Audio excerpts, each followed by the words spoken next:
오늘은 누가복음 5장 1절부터 11절까지의 말씀을 통해서 하나님의 은혜를 함께 나누도록 하겠습니다. 오늘 본문의 말씀은 그 유명한 베드로가 예수님의 부르심을 받는 장면이죠. 우리가 익히 잘 아는 내용이지만 무엇이 베드로의 인생을 바꾸어 놓았는지, 그리고 그의 인생이 어떻게 바뀌었는지에 대해서 함께 묵상해 보겠습니다. 1절을 보십시오. 무리가 몰려와서 하나님의 말씀을 들을새 예수는 게네사렛 호숫가에 서서. 많은 무리들이 하나님의 말씀을 듣기 위해서 예수님께로 모여들었습니다. 본문의 장소는 게네사렛 호수였는데요. 이것은 갈릴리 호수의 또 다른 이름이죠. 무리들이 예수님의 말씀을 들으려고 모였던 이유는 예수님의 가르침이 당시의 종교 지도자들과는 달리 능력이 있고 새로웠기 때문입니다. 동시에 사람들이 예수님의 말씀에 대해서 사모하는 마음이 있었습니다. 말씀을 듣고자 하는 간절함이 있었기 때문에 그들은 예수님의 말씀을 듣기 위해서 모였습니다.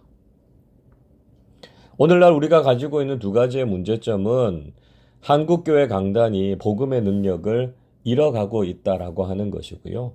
또 하나는 한국교회의 성도들이 말씀에 대한 사모함을 잃어가고 있다는 것입니다. 오늘 이 1절에 나오는 영적 부흥, 말씀의 부흥이 한국교회에 있기를 소망합니다. 많은 사람들이 모여서 미니까 예수님께서 말씀을 전하실 수가 없었습니다. 2절 보시면 마침 호숫가에 배 두 척이 있었고 밤새도록 고기잡이를 하고 어부들이 그물을 씻고 있었습니다. 그 중에 한 배인 시몬의 배에 오르셨지요.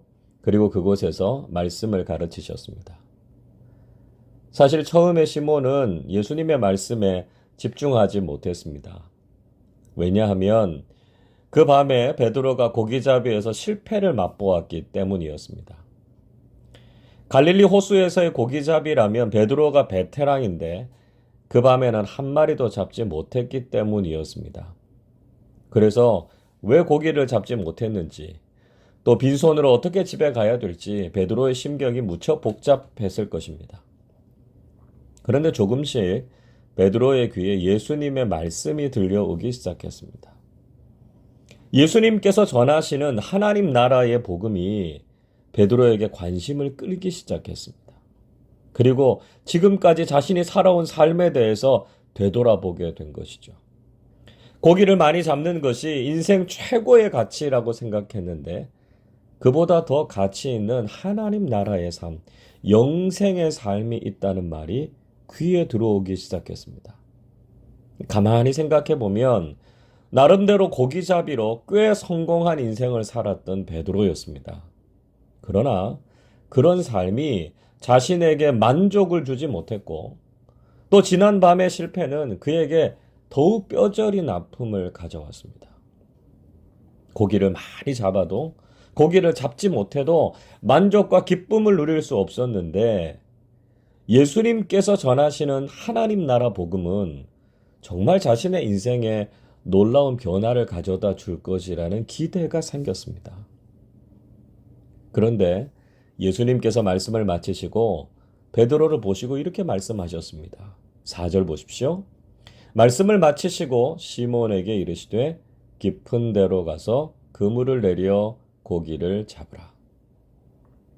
이제 어느덧 예수님의 말씀이 시몬의 마음에 가득 차게 됐습니다. 그리고 예수님께서는 베드로에게 깊은 데로 가서 그물을 내려 고기를 잡으라고 말씀하셨습니다. 예수님의 그 말씀은 베드로에게 엄청난 도전이 되었습니다.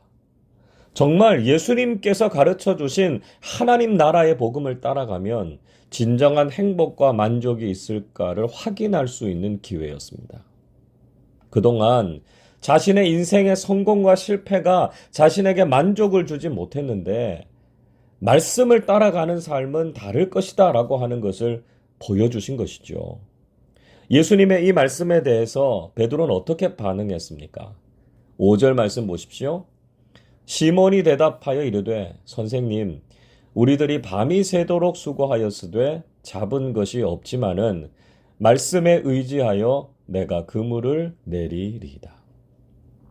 시몬은 예수님께 그들이 밤새도록 고기를 잡았지만 한 마리도 잡지 못했다고 그들의 현실적인 실패에 대해서 고백했습니다. 나름대로는 고기잡이의 전문가인 베드로가 자신의 방법과 노력을 다했지만 인생에서 실패했다는 것을 털어놓은 것이었습니다. 그의 인생이 텅 비어 있고 참된 만족과 기쁨이 없었다는 것을 고백했습니다. 그리고 자신이 가진 어부의 경험상 아침에 깊은 곳에 가면 고기를 잡을 수 없다는 것도 알고 있었습니다. 그런데 지금 시몬은 예수님께 무슨 이야기하고 있습니까? 그가 말씀에 의지하여 그물을 내리리다 이야기하고 있습니다. 예수님께서 하신 말씀에 순종해서 그렇게 하겠다는 것입니다. 자신이 가지고 있는 상식과 경험을 모두 뛰어넘어서 예수님께서 들려주신 하나님 나라의 복음을 따라가 보겠다는 것입니다. 인간적인 방법으로는 자신에게 채워지지 않았던 것을 이제 말씀의 순종함으로 채워질 수 있는지를 보겠다는 것입니다. 그 결과가 무엇이었습니까? 6절, 7절 이렇게 말씀하지요. 그렇게 하니 고기를 잡은 것이 심히 많아 그물이 찢어지는지라. 이에 다른 배에 있는 동무들에게 손짓하여 와서 도와달라 하니 그들이 와서 두 배의 채움에 잠기게 되었더라.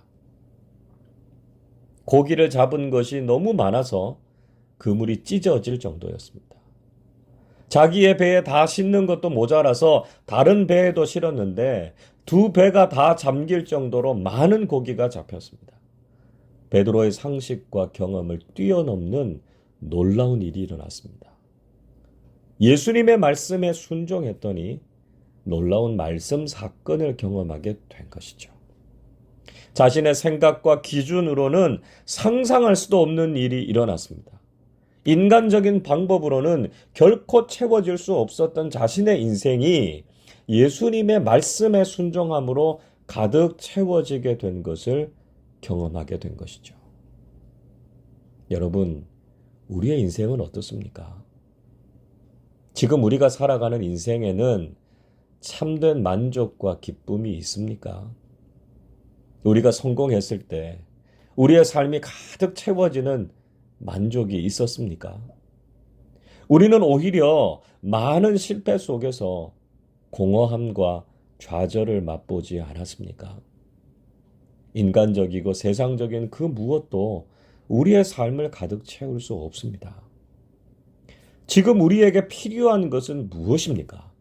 그것은 하나님의 말씀에 의지하여 믿음의 그물을 내리는 것입니다. 우리의 삶 속에서 말씀에 순종해서 말씀 사건을 경험하는 것이죠.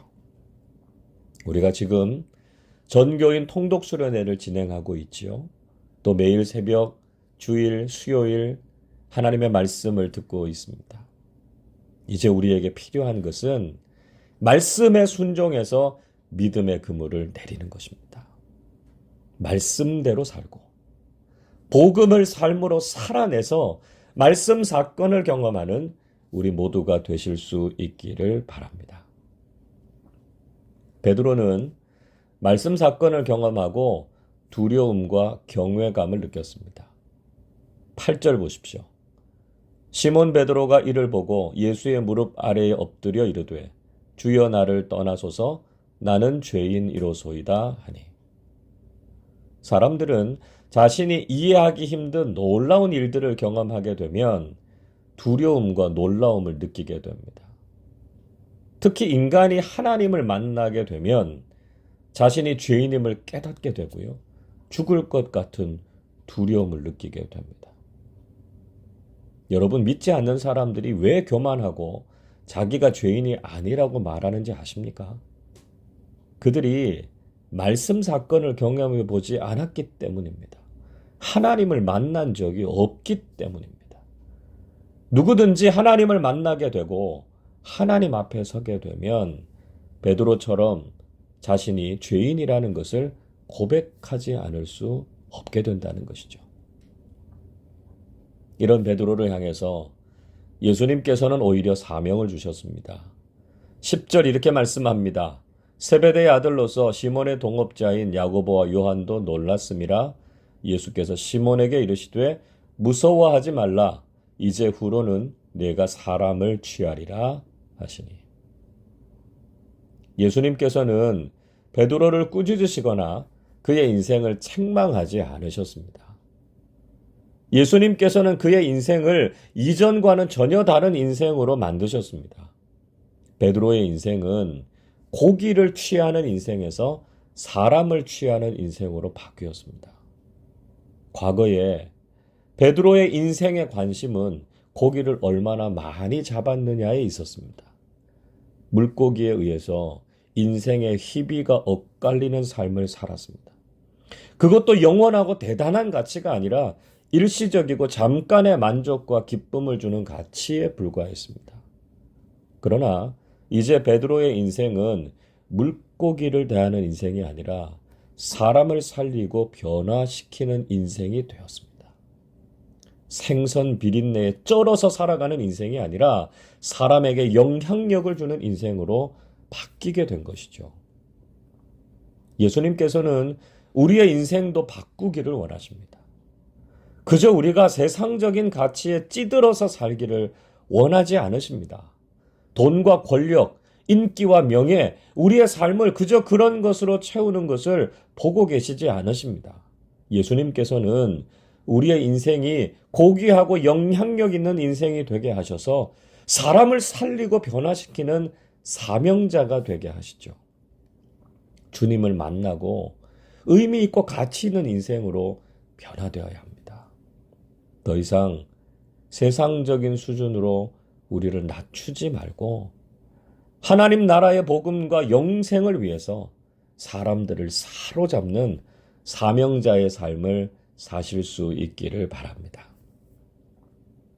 진정한 가치를 깨달은 베드로는 세상을 버리고 주님을 선택했습니다.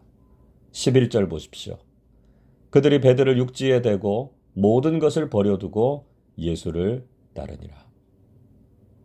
베드로와 친구들은 더 이상 자신들에게 참된 만족을 주지 못하는 세상의 것을 버리고 말씀을 따라서 주님의 제자가 되었습니다. 우리는 더 좋은 것을 가지기 위해서 자신의 손에 들려있는 것들을 버리게 되지 않습니까? 복음을 따라서 살아가는 것. 주님의 제자가 되는 것이 가장 가치 있다는 것을 깨달았을 때 우리는 세상의 미련을 버리게 됩니다. 오늘도 베드로처럼 주님께서 우리를 부르고 계십니다. 세상의 가치에 집착해 있던 삶을 뒤로하고 주님의 말씀에 순종해서 그 말씀을 따라가는 사람들이 되시기를 바랍니다. 결코 만족을 줄 수 없는 세상의 것을 내려놓고 오늘도 놀라운 말씀 사건을 기대하면서 주님의 말씀을 따라가는 사람들이 되십시다. 우리에게 들려주시는 주님의 말씀에 순종하고 모든 것을 버려두고 하나님 나라의 가치를 추구하는 주님의 제자들로 살아가시기를 주님의 이름으로 축원합니다. 기도하겠습니다. 결코 만족할 수 없는 세상의 가치에 찌들어서 살아가던 저희들을 부르셔서 주님의 제자로 삼아주신 하나님의 은혜에 감사를 드립니다. 세상에서 성공을 해도 실패를 해도 도저히 채워지지 않고 더욱 깊은 공허함과 절망 속에 있었던 저희들을 구원해 주시고 참된 생명과 진리를 깨닫게 해 주셔서 감사드립니다. 베드로가 말씀에 의지하여 깊은 곳에 그물을 내려 고기를 잡은 것처럼 저희들도 말씀에 순종해서 우리의 삶에 일으키시는 말씀 사건을 경험하게 해 주시옵소서. 이제는 우리가 진정한 주님의 제자들이 되어서 세상의 가치를 추구하지 않고 사람을 변화시키고 살리는 주님의 제자들로 살아가게 해 주옵소서.